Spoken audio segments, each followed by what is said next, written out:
पूर्व हुई हत्या का कुछ खुलासा हुआ है, एक एनकाउंटर हुआ है, क्या कुछ मामला है?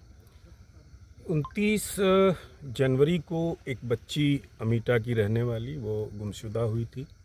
उसकी सूचना रात लगभग 11:15 बजे थाने को प्राप्त हुई। खोजबीन की कार्रवाई हो रही थी। 30 तारीख को उसके गांव के रास्ते पर उस बच्ची का शव मिलने की सूचना प्राप्त हुई। पिता के तहरीर पर सम्यक धाराओं में अभियोग पंजीकृत किया गया।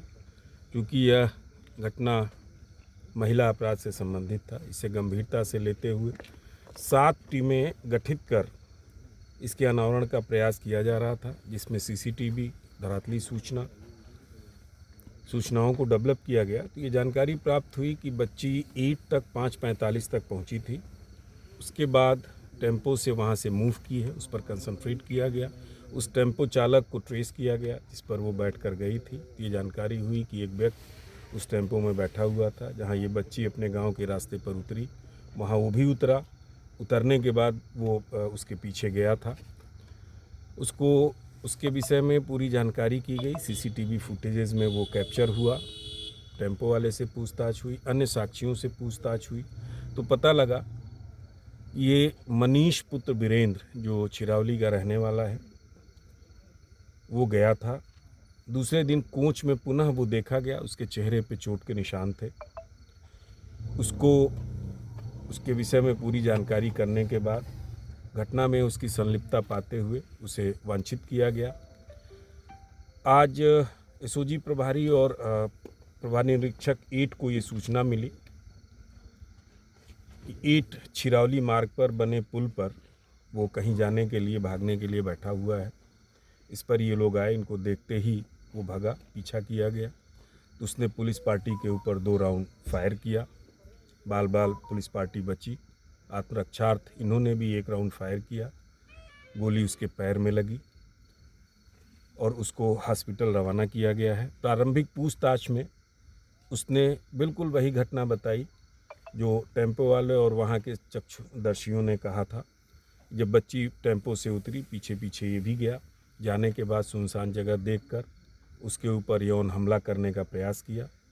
बच्ची ने शोर मचाया, उसका मुंह दबाया बच्ची का। उस दौरान उसकी मृत्यु हो गई और उसके डेड बॉडी को नीचे खंती में पानी में डाल दिया और वहाँ से फरार हो गया। अब चूंकि घायल था, अभी विस्तृत पूछताछ संभव नहीं थी। अब डॉक्टर से अनुमति प्राप्त कर विस्तृत पूछताछ की जाएगी। प्रत्येक पहलुओं पर इसमें विवेचना की जाएगी और साइंटिफिक एविडेंसेस हम लोग इकट्ठा करेंगे ताकि कड़ी से कड़ी सज़ा दिलाई जा सके।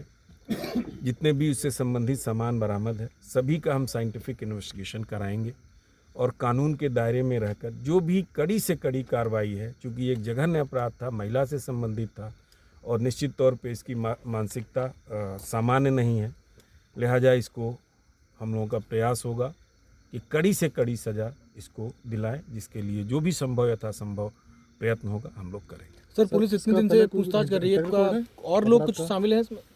अभी तक जो प्रारंभिक पूछताछ से है, ये घटना इसी अकेले व्यक्ति नहीं किया था, यही पीछे गया था। घटना स्थल पे जो साक्षी थे उनसे बातचीत से भी अकेला ही दिखा था। ये भी खुद बता रहा अकेले ही घटना किया है। इसने बलात्कार का प्रयास किया लेकिन बलात्कार नहीं कर पाया है। वो शोर मचाया बच्ची ने, उसका मुंह दबा दिया शोर बचने के लिए शोर से।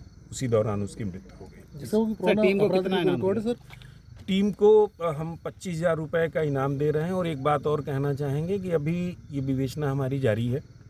इसको और गहराई से, यद्यपि जो चीज़ें हैं लगभग स्पष्ट हैं, लेकिन और गहराई से कोई भी पहलू, कोई भी बिंदु हम इसमें छोड़ेंगे नहीं। ओके।